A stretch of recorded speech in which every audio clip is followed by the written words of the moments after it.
रूस और यूक्रेन की जंग का चौथा हफ्ता शुरू हो चुका है, लेकिन जंग खत्म होने का नाम नहीं ले रही है।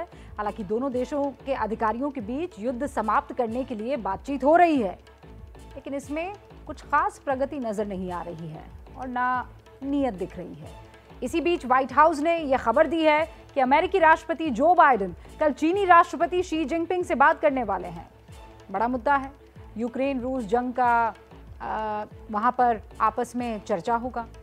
बाइडेन लगातार रूसी राष्ट्रपति पुतिन से अपना टकराव बढ़ाते जा रहे हैं। उन्होंने करीब $800 मिलियन की कीमत वाले हथियारों की नई खेप यूक्रेन भेजने का ऐलान कर दिया है। ऐसा लग रहा है जैसे वो सीधे पुतिन को चैलेंज कर रहे हैं कि अमेरिका यूक्रेन पर कब्जे के उसके मंसूबे को पूरा नहीं होने देगा। इसी पर आधारित है मास्टर स्ट्रोक की कवर स्टोरी। क्या रूस और यूक्रेन के बीच की लड़ाई अब सीधे सीधे पुतिन और बाइडेन के बीच की लड़ाई बन चुकी है? क्या बाइडेन के रूसी राष्ट्रपति व्लादिमीर पुतिन पर दिया गया सबसे ताजा बयान इस सीधी लड़ाई का सबूत है?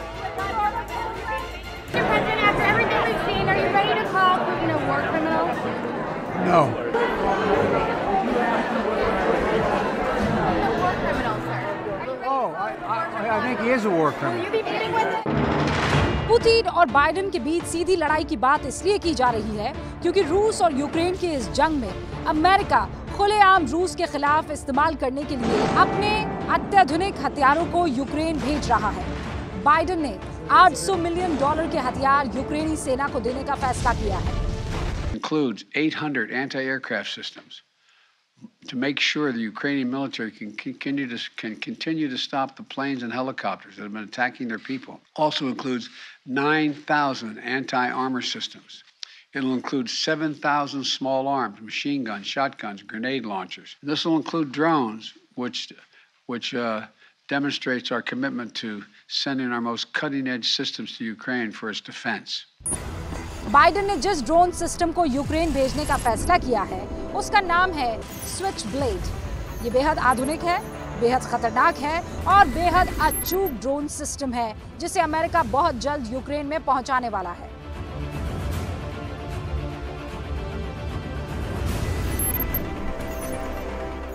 ये कामकाजी ड्रोन्स हैं, यानी आत्मघाती। ये सीधे दुश्मन के ऊपर जाकर फट जाते हैं। स्विच ब्लेड ड्रोन दो तरह के हैं, एक है स्विच ब्लेड 300 और दूसरा है स्विच ब्लेड 600। स्विच ब्लेड 300 जहां छोटे टारगेट्स के लिए बनाया गया है, वहीं स्विच ब्लेड 600 बड़े टारगेट्स के लिए है। स्विच ब्लेड 300 की रेंज 10 किलोमीटर है, जबकि 600 की 40 किलोमीटर है। स्विच ब्लेड 300 की रफ्तार 100 किलोमीटर प्रति घंटा है, तो स्विच ब्लेड 600 की 112 किलोमीटर प्रति घंटा है। स्विच ब्लेड 300 का एक्टिव टाइम 15 मिनट है, जबकि 600 का 40 मिनट। स्विच ब्लेड 300 को रेडी होने में सिर्फ 2 मिनट का वक्त लगता है, जबकि 600 10 मिनट में हमले के लिए तैयार हो जाता है।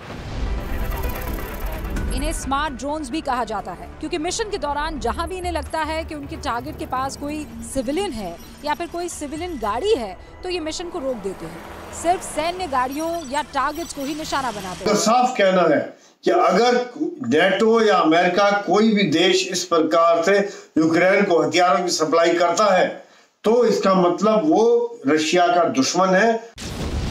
रूस और यूक्रेन के बीच युद्ध बंद होने का नाम नहीं ले रहा है। एक तरफ जंग रोकने के लिए दोनों देशों में बातचीत जारी है, लेकिन दूसरी तरफ रूसी सेना लगातार यूक्रेन के शहरों पर बमबारी कर रही है। लेकिन सवाल यह है कि आखिर रूस की इतनी बड़ी सेना के आगे यूक्रेनी सेना दीवार बनकर अब तक खड़ी कैसे है? यूक्रेनी सेना के दावों पर अगर भरोसा किया जाए तो उसने रूसी सेना का बहुत जबरदस्त नुकसान कर दिया है।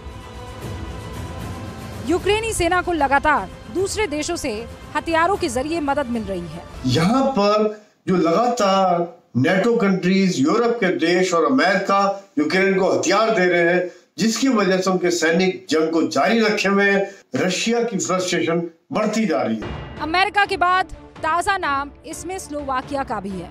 स्लोवाकिया ने फैसला किया है कि वो S-300 air defence system Ukraine को देगा, यानी स्लोवाकिया यूक्रेन के एयर डिफेंस सिस्टम को और ज्यादा मजबूत करने जा रहा है। हालांकि यूक्रेन के पास पहले से ही S-300 एयर डिफेंस सिस्टम मौजूद था, लेकिन रूसी हमले में कई S-300 सिस्टम्स के तबाह होने की खबर है और इसीलिए शायद स्लोवाकिया इन्हें यूक्रेन को दे रहा है।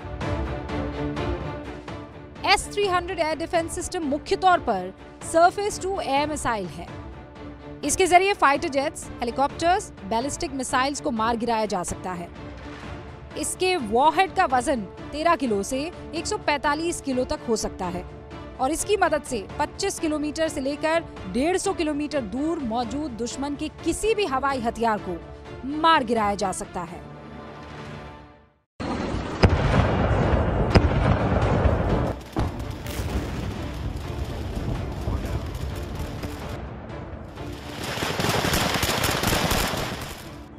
यानी कुल मिलाकर अमेरिका ने साथी देशों के साथ मिलकर सीधे रूस के खिलाफ लड़ना शुरू कर दिया है। भले ही उसकी सेना यूक्रेन में मौजूद नहीं है, लेकिन लगातार हथियार भेजकर बाइडेन ने अपनी मंशा पुतिन को जता दी है कि वो सीधे सीधे रूस के खिलाफ है। पुतिन पहले ही चेतावनी दे चुके हैं कि जो भी देश यूक्रेन की सैन्य मदद कर रहे हैं, रूस उन्हें अपना दुश्मन मानेगा। ऐसे में सवाल तो ये भी उठता है कि कहीं बाइडेन और पुतिन के बीच की ये जंग विश्व युद्ध में तो तब्दील नहीं हो जाएगी। जिस प्रकार से युद्ध लंबा खिंचता जा रहा है, जिस प्रकार से रशिया फ्रस्ट्रेट हो रहा है, पुतिन परेशान हो रहे हैं और अमेरिका और नेटो हथियार देकर आग में घी डालने का काम कर रहे हैं, उससे कई बार ये खतरा लगता है कि कहीं ये चिंगारी आग का शोला ना बन जाए। विश्व युद्ध ना भी हो तब भी यूक्रेन में जो तबाही हुई है वो कम तो नहीं है। सैटेलाइट से खींची गई कुछ तस्वीरें बताने के लिए काफी है कि रूसी सेना ने यूक्रेन में कितनी बर्बादी की है। इस तस्वीर को देखिए।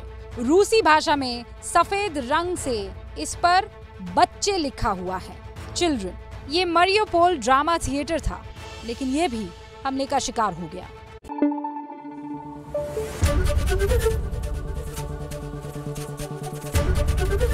ABP न्यूज आपको रखे आगे।